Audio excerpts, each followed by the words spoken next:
One of the most interesting comparisons that I've run into constantly is reality versus expectations.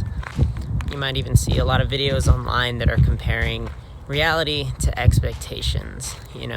There's even a couple memes out there that say, who I think I am, who my parents think I am, who my significant other thinks I am, and who I really am, And I think that's very interesting because I think we have this dichotomy of reality versus expectation.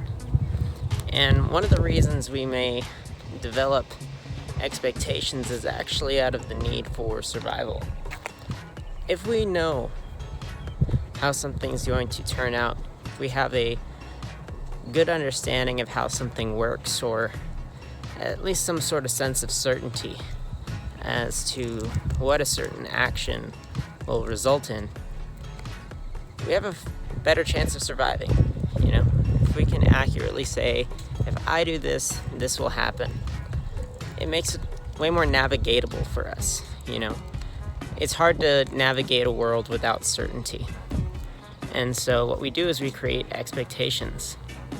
The expectation that if I put my hand on the stove, I will burn my hand.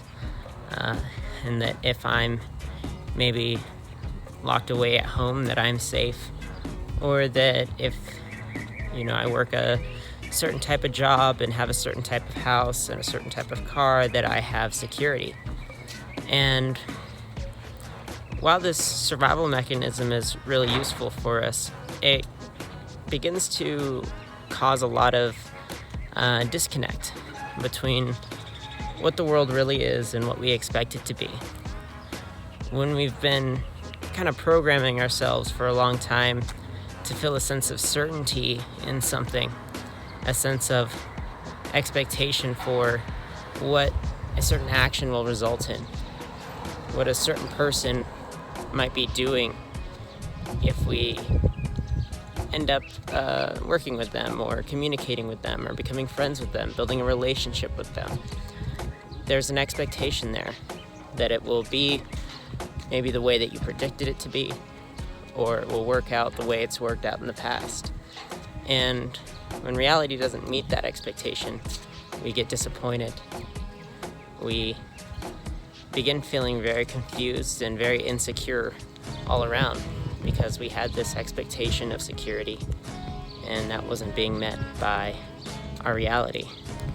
So a good question to ask yourself is are you observing, or are you judging your reality? Are you trying to figure out how things work, or are you watching to see how they work? And this is a good thing to examine as you go about your day.